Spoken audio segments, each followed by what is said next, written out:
네, 특별법 대상 전국 108개로 확대, 그거를 참고를 하시면 좋은데 다 재건축이 가능한 거냐, 그런 건 굉장히 다른 얘기예요. 그래서 어떤 것이 재건축이 가능해질까, 이것을 좀 조건을 제 나름대로 좀 만들어 봤는데, 재건축 후의 기대 시세가 국민평형 33평 혹은 34평 이 이상은 나와줘야 돼요. 그러니까 요 이주 단지들이 겹치면요 폭증을 할 수도 있어요. 이거는 진짜 약간 과한 우려가 아니고 굉장히 합리적인 우려입니다. 안녕하세요. 부동산 뉴스를 집중 분석하는 시간, 분전의 부동산 뉴스 체크의 분전입니다. 오늘은 장안의 화제죠. 노후계획도시 정비특별법에 대해서 심층 분석하는 시간을 가져보도록 하겠습니다. 네, 특별법 대상 전국 108개로 확대. 요거 전에 말씀드렸듯이 법이 정해졌을 적에는 51개였는데 요거를 인접, 연접 지역까지 확대를 하면서 지금 108개가 조건에 맞는 그런 지역이 되었어요. 그래서 특별법 대상이 굉장히 전국적으로 확대가 된 상황인데, 법이나 시행령만 따지면은 정말 108개로 되긴 했지만 지금 보면은 과연 이게 의미가 있는가 싶을 정도로 사실은 지금 사업성에 있어서 가능한 것이 그렇게 많지는 않아 보입니다. 법적인 어떤 기준만 충족을 할 뿐이지 실질적으로 진행이 될 것은 굉장히 제한적이라는 말씀이죠. 그래서 이런 것들만 재건축이 된다. 그래서 어떤 것들이 재건축이 될 수 있는지를 제가 한번 살펴봤어요. 네, 요거 앞서 말씀드린 부분이죠. 이렇게 인연접 택지, 구도심 유일 부지를 포함해서 100만 제곱 이상인 지역으로 굉장히 확대를 했다. 그래서 108개가 되었다라는 말이고, 그래서 지역별로는 이렇게 된다라는 건데, 제가 세부적으로 다 뽑아봤습니다. 이렇게 여기를 보시고 어떤 곳들이 지금 특별법의 대상이구나, 요거를 참고를 하시면 좋은데, 그렇다고 해서 앞서 말씀드렸듯이 요런 지역에 있는 아파트들이 다 재건축이 가능한 거냐, 그런 건 굉장히 다른 얘기예요. 기준만 정해졌을 뿐입니다. 개별 아파트 단지는 사업성이 나오느냐가 가장 중요하거든요. 그래서 좀 착각을 하시거나 너무 과한 기대를 하시면 안 된다, 이런 얘기 꼭 말씀드리고, 그 중에서 제가 수도권과 비수도권으로 한번 나눠봤어요. 왜 나눠봤냐? 아무래도 사업성이 나오는 곳이 수도권이 많으니까 이 특별법의 수혜지는 수도권에 집중이 될 수밖에 없고, 우리가 내 집 마련을 하기에, 혹은 투자를 하기에, 혹은 소유주로서 기대를 하기에 수도권 사람들이 좀 더 집중을 해서 볼 필요가 있다라고, 편견이 아니고 어쩔 수 없는 사실입니다. 그래서 수도권에 일단은 대상 지역을 한번 자세히 살펴볼게요. 서울에는 8개, 개포, 목동, 고덕 같은 경우는 사실은 개포는 이미 거의 재건축이 다 됐고, 혹은 일부 단지는 이미 재건축 시작을 해서 정비구역 지정을 받아서 이미 사업이 진행을 하고 있기 때문에 개포는 사실상 대상이 아니라고 보시면 돼요.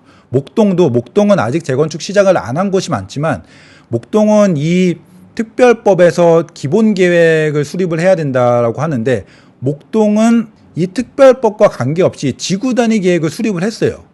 근데 이 목동이 지구 단위 계획을 수립을 하는데 몇 년이 걸렸어요. 수년이 걸렸어요. 엄청난 어떤 이해관계의 조율, 하여튼 굉장히 기나긴 시간을 통해서 지구 단위 계획을 수립을 해서 이제 신통기획을 통해서 막 재건축을 하려고 하는데, 이제 와서 특별법 대상이 되었다고 해서 그것을 뒤집고 새로운 기본 계획을 세울 가능성은 저는 없다라고 봅니다. 그래서 목동도 대상적 아니라고 보시면 되고, 고덕도 이미 대부분의 단지들은 재건축이 이미 되었죠. 물론 명일동 쪽이나 이런 약간 재건축이 안 된 곳들도 있긴 하지만, 거기도 기존의 지구 단위 계획을 기준으로 해서 좀 재건축을 추진하지 않을까. 특별법이 생겼다라고 해서 이것에 기반한 고덕 전체적인 기본 계획이 수립되지는 않을 것 같다라는 생각을 저는 하고 있어서, 요 3군데보다는 요 6군데가 더 어떤 수혜지라고 보시면 됩니다. 그중에서 이제 수서 같은 경우가 가장 핵심 수혜지라고 생각이 되고, 요새 많이 주목을 받는 곳은 이제 한강변인데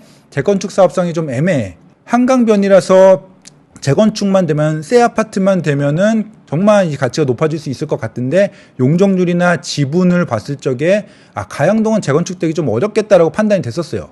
근데 이번 특별법을 통해서 이 한강변 아파트가 재건축 사업성이 나오게 됐으니까 요새 많이 주목을 받고 있는 곳이 요 가양동 한강변 단지들입니다. 그거 한번 참고하시면 좋을 것 같고, 네, 경기도 같은 경우에는 무려 30곳입니다. 그 중에서 5개, 1기 신도시 5개 있고, 1기 신도시 즈음에 전후에 생긴 광명, 하안, 철산, 화정 거의 일산이랑 거의 비슷한 시기에 비슷한 위치에 생긴 그런 택지지구고, 그 다음에 영통, 수지, 요렇게 흔히 일기 신도시 생긴 전후에 비슷한 목적으로 택지 개발이 된 곳들 다 지정이 되었다고 보시면 될 것 같고, 요런 곳들 좀 사실 경기도에서 요 정도면은 아파트는 오래됐지만 뭐 입지가 좋다, 괜찮은 편이다라고 얘기되는 곳들은 사업성도 꽤 나오는 곳들이 많습니다. 물론 지금 용적률이 많이 낮은 곳들이 아니라서 인센티브를 충분히 받아야만 재건축이 되는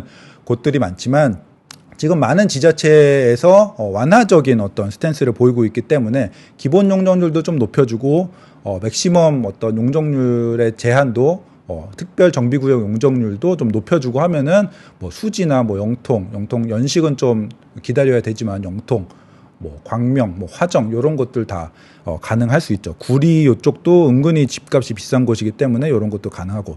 그런데 그런 것들 외에 사실은 좀 지금의 부동산 시장 상황에서는 경기도임에도 수도권임에도 진행이 되기 어려운 곳들도 있습니다. 중간중간에 지금 당장의 시장 상황이나 사업성으로는 재건축이 추진되기 애매한 곳들이 분명 존재한다. 그래서 그거는 옥석 가리기를 좀 하셔야 된다. 물론 추후 시간이 흘러서 얼마 전에 국토부 장관님이 한 5년 지나면은 사업성이 올라와서 지금은 진행되기 어려운 곳들도 진행이 될 수 있을 것이다라고 코멘트를 하셨는데, 그 얘기는 곧 5년 내에 시장이 좀 살아나고 주변의 신축 시세가 좀 올라오고 이러면은 좀 어려운 곳들도 특별법의 수혜를 받아서 재건축 진행이 가능할 것이다라는 말을 한 건데, 뭐 시장 상황에 따라 다르겠죠. 시장이 조금 올라온다라고 하면은 그 말씀에 충분히 동의할 수 있습니다. 그리고 인천은 핵심은 여기에요. 연수지구. 연수지구는 딱 사실상 일기 신도시예요. 요거를 범일기 신도시라고 부르기도 해요. 딱 일기 신도시 생겼을 적에 93년, 94년, 95년 요때 인천에도 지금의 송도 옆에 연수지구라는 사실상의 일기 신도시를 만들었어요. 굉장히 면적도 넓고 그 인천 중에서는 좀 개발이나 좀 입지 이런 것도 괜찮고 여기 학군도 당시에 인천 중에서 좋은 곳이고 해서 사실상의 일기 신도시인 인천 연수지구가 있습니다. 여기가 지금 송도하고 완전 붙어 있거든요. 그래서 요 인천 중에서는 지금 인천 연수지구를 가장 주목해서 보시면 될 것 같고, 여기 같은 경우에는 분당 분당 뭐 중동 요런 것보다는 아무래도 입지가 조금 떨어지긴 하는데, 여기는 용적률이 뭐 100%에서 130% 사이, 그러니까 용적률이 굉장히 낮아요. 그래서 여기는 사업성이 나올 수 있는 곳입니다. 그거 참고하시고, 뭐 여기 만수주공 재건축 요즘 추진하는데 그쪽도 이제 특별법 수혜를 받을 수도 있고, 그 외에 뭐 5곳 여기는 개별적으로 사업성 판단을 해보시면 좋을 것 같습니다. 그래서 수도권 같은 경우에는 사실은 여러 가지 뭐 지자체장의 좀 완화적인 스탠스와 인센티브 이런 것들을 얻어내면은 될 것들이 좀 많아요. 그래서 그런 것들을 좀 긍정적인 시각으로 보셔도 저는 뭐 특별히 나쁘지 않다. 지금 너무 이렇게 부정적으로 뭐 분당 빼곤 안 돼, 뭐 이런 식으로 되는데 그 정도는 아니라고 봅니다. 왜냐하면은 지금 국토부의 의지와 각 지자체의 의지가 있거든요. 그러면은 인센티브를 많이 줘서 어떻게든 사업성을 좀 이끌어내겠다라는 어떤 방향이 있기 때문에, 그것이 사회적으로 옳은 방향이냐 그른 방향이냐 이런 것들 떠나서 사업성이 있느냐 뭐 없느냐를 판단을 한다라고 하면은 나올 것들이 생각보다는 많다. 이렇게 저는 말씀드리고 싶습니다. 문제는 이제 비수도권이죠. 이런 것도 이렇게 많이 있습니다. 근데 뭐 좋은 것들도 있어요. 뭐 대전, 둔산 이런 것들은 집값이 상당히 비싸죠. 해운대 여기 좌동, 신시가지 이런 것들도 집값이 꽤나 비싼 것입니다. 그리고 뭐 대구에서도 좀 있어요. 뭐 월배 이런 것들, 상인 이런 것들은 이제 입지 자체는 꽤 그 지역에서 집값이 꽤 비싼 곳들. 근데 이제 개별적인 단지의 용적률이나 지분 이런 것들을 판단해야겠지만, 어쨌든 가장 기본은 입지가 너무 떨어지는 곳은 어떤 재건축 사업 추진이 아무리 인센티브를 줘도 안 되는 거거든요. 그래서 이 중에서 입지가 괜찮은 곳들을 좀 선별하면은 몇 개, 뭐 광주 상무도 괜찮죠. 이런 것들이 그나마 특별법 수혜를 입고 재건축 추진이 가능할 수도 있어요. 그런데 대부분의 나머지 단지들, 나머지 지역들 이런 것들은 아무리 특별법으로 이렇게 조건을 맞춰준다고 한들 좀 진행이 좀 어려운 것들이 대부분이지 않을까. 문제는 그럼에도 불구하고 이런 지역의 어떤 주민들이 지금 약간 들떠 있어요. 우리도 재건축할 수 있겠구나, 재건축해야겠다라고 막 의지를 뿜고 있는 사람들이 꽤 있습니다. 근데 그렇게 해서 무리하게 추진을 했다가는 나중에 분담금 폭탄을 딱 맞거든요. 그래서 그런 것들이 약간 걱정되는 부분이 있어요. 그래서 저는 수도권 쪽은 조금 시간이 소요될지언정 좀 긍정적으로 보는 편이고, 비수도권은 이런 특별법 실행이 조금 부작용을 낳을 수도 있겠다. 이런 생각을 갖고 있습니다. 그래서 어떤 것이 재건축이 가능해질까? 이것을 좀 조건을 제 나름대로 좀 만들어 봤는데, 재건축 후의 기대 시세가 국민평형 33평 혹은 34평이 5억 이상은 나와줘야 돼요. 이것은 원가 때문입니다. 아무리 일반 분양이 많다라고 해도 일반 분양을 할수록 손해를 보면은 이거는 사업성이 당연히 안 나온 거잖아요. 어떤 지방에서 뭐 5층 아파트를 재건축한다. 거기에 인센티브까지 받았고, 지금도 용적률이 낮은데 인센티브까지 받아서 굉장히 일반 분양을 많이 뽑아낸다. 그리고 그 지역에 신축 아파트를 분양을 하면은 한 5억 혹은 뭐 미니멈 4억 후반 정도는 받을 수 있다라고 하면은 이제 재건축이 겨우겨우 가능하다. 근데 만약에 어떤 지역의 주변의 신축 혹은 여기가 재건축되었을 적에 일반 분양을 기대할 수 있는 가격이 뭐 3억 뭐 중후반이다. 이러면은 일반 분양을 할수록 마이너스인 거예요. 지금 공사비가 많이 올라서 아파트 한 채를 짓는데 원가가 4억 이상 들어가는데 일반 분양은 3억 후반밖에 할 수 없어요. 그러면 일반 분양이 아무리 많아도 일반 분양이 많을수록 손해만 늘어나는 거죠. 그렇기 때문에 지금 9평 5억 이상은 되어야, 아무리 일반 분양이 많고 지금 용적률이 낮은 5층짜리 아파트라고 한들 주변 시세 혹은 여기 재건축 후 일반 분양할 수 있는 기대 시세가 5억 이상은 되어야 그 일반 분양으로 인해서 수이익을 얻을 수 있는 거예요. 조금 긍정적인 가정을 해도 한 4억 5천, 4억에 분양하면은 원가도 못 뽑아요. 그렇기 때문에 요거를 재건축 후에 기대 시세, 즉 일반 분양으로 팔 수 있는 가격이 최소 4억 5천, 보수적으로 보면은 5억 이상은 나와야 됩니다. 근데 이거를 약간 너무 이제 타이트하게 잡는 분들도 있어요. 야, 재건축한다면 요새 공사비가 막 평당 1,000만 원인데 재건축한다면 한 8억 이상은 가줘야지 재건축이 되지라고 얘기하시는 분들도 있는데, 사실은 그 정도까지는 아니에요. 재건축 같은 경우에는 땅을 매입할 필요까지는 없잖아요. 그렇기 때문에 땅값이 세이브되고 공사비 플러스 사업비만 해당되기 때문에 그런 거를 계산을 하면은 제가 보기에는 한 5억, 거기서 약간 자재를 조금 포기한다, 약간 심플하게 간다라고 하면은 뭐 한 4억 5천 요 정도 이하면은 진행 자체가 좀 쉽지 않다라고 보시면 될 것 같아요. 그래서 이렇게 9평 5억 혹은 4.5억을 기준으로 보면은 요 비수도권에는 대부분 탈락합니다. 그거 꼭 참고하시면 좋을 것 같아요. 그래서 가장 핵심, 그러니까 용적률이건 뭐건 뭐 일반 분양 비율이건 평균 지분이건 뭐건 간에 재건축 후 기대 시세, 일반 분양 가격이 원가만도 안 되면은 아무리 뭐 지금 용적률이 낮은 곳이라고 해도 안 되는 거예요. 그리고 요 기본 전제가 충족이 된다라는 가정하에 요걸 보는 거죠. 기본 계획을 통해서 얼마만큼의 인센티브를 받을 수 있는가, 기본 용적률은 얼마만큼이고 특별정비구역 지정되면 얼마만큼 받을 수 있는가를 따지고 그 기반 하에 현재 용적률은 얼마고 현재 지분은 얼마인가, 이런 것들을 계산을 해서 얼마만큼의 추가적인 세대를 지을 수 있는가, 즉 일반 분양 비율이 얼마만큼 높아질 수 있는가를 계산을 하면은 요 지역 혹은 요 단지의 재건축 사업성을 계산하고 재건축이 가능해질지를 판단할 수 있습니다. 그런 것들을 좀 계산해 봤을 적에 분당과 수서 정도는 저는 기본적으로 안정적이라고 봐요. 어떤 식의 정책이 나오든 간에 분당과 수서 정도는 기본적으로 안정적이라고 보고, 분당도 분당 나름이긴 하지만 대부분은 저는 분당은 안정적이고 수서도 당연히 안정적이라고 봅니다. 그리고 거기에 더해서 평촌의 좀 메인 단지들도 상당히 안정적이라고 저는 보고 있습니다. 그리고 그 외의 수도권들은 인센티브의 정책에 따라서 높은 인센티브, 그다음에 조금 완화적인 공공기업 어떤 기준, 그리고 추가로 마이너스 재건축을 가정하면은 수도권에 가능한 지역들이 많아요. 그러니까 지금 용적률이 낮은 단지들은 용적률이 낮으니까 충분히 가능한 곳들이 있고, 아까 말씀드린 인천 연수지구 같은 경우에는 마이너스 재건축을 하지 않더라도 용적률이 낮기 때문에 충분히 재건축이 가능하고, 근데 뭐 일산 같은 경우에는 용적률이 그렇게 낮지 않은 곳들이 많아요. 평촌도 마찬가지고 뭐 200%인 곳들도 있고 188%뭐 이런 곳들도 있거든요. 그런데 그런 곳들 중에서 지금 평형이 굉장히 큰 곳들이 있어요. 그런 곳들은 요새는 사실은 뭐 60평형, 뭐 49평형 이런 것들을 많이 선호하지 않기 때문에 그런 것들을 좀 줄입니다. 그래서 48평형을 뭐 한 37평형, 뭐 36평형 이렇게 줄이거나 아니면 42평형, 60평에서 42평형으로 이렇게 줄이는 재건축을 한다라고 하면은 그 남는 지분을 가지고 일반 분양으로 활용해서 조합원들의 분담금을 줄일 수 있거든요. 이것은 요 특별법의 대상지가 아니어도 요새 많이 하는 그런 재건축 방식이에요.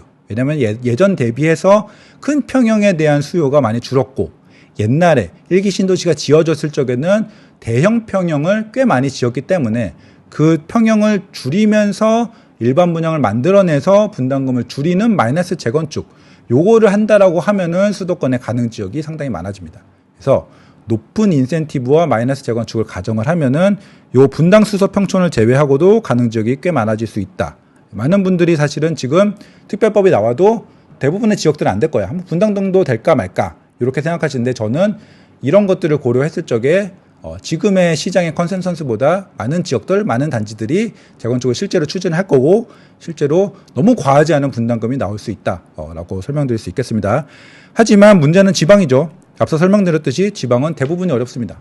부산이나 대전, 대구 여기 중에서도 상급지 혹은 그 중에서 저용적률 이런 것들만 좀 가능한 수준이고 나머지 어떤 비광역시, 비특례시 이런 곳들은 조금 웬만해서는 좀 쉽지 않은 물론 그 중에서도 일부 가능한 곳들이 있긴 있어요. 하지만 전반적으로 좀 쉽지 않다. 적어도 현재 부동산 시장에서는 갑자기 시장이 막 올라가고 유동성 파티가 일어나고 이러면 또 모르는 일이지만 지금은 좀 쉽지 않아서 섣불리 추진했다가는 분담금 폭탄을 맞을 수 있다라는 점 한번 강조드리고 싶습니다. 그래서 이번 특별법은 좀 수도권에 좀 어떤 혜택이 좀 몰릴 수밖에 없는 혹은 지방에서도 광역시 핵심 지역에 어떤 혜택이 몰릴 수 있는 그런 특별법이다 라고 말씀드릴 수 있겠고 여기에 더해서 핵심적으로 또 설명을 마지막으로 드려야 할 것이 이주 대책입니다. 이주 얘기입니다. 이주 대책이 명확하지 않으면은 굉장히 문제가 될 수 있거든요.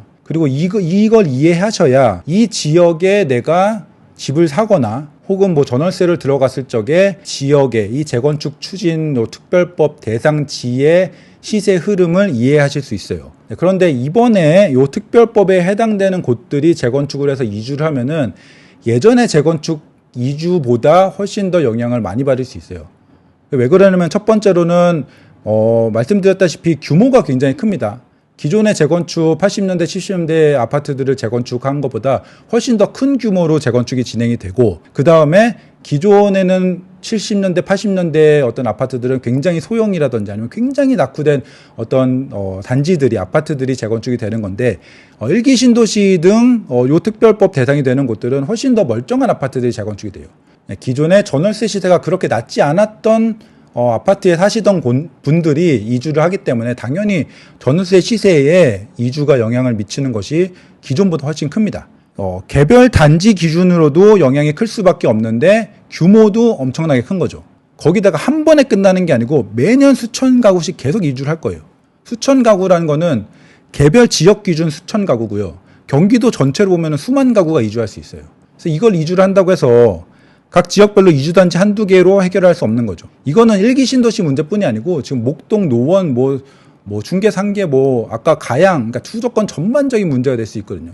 이 특별법을 통해서 전국 108개 지역까지는 아니더라도 수도권의 많은 어떤 지역에서 재건축이 동시다발적으로 진행이 된다라고 하면은 정말 많은 단지들, 많은 세대들이 매년 이주를 할 거예요. 그러니까 이 법이 시행되자마자 이주를 하지 않잖아요.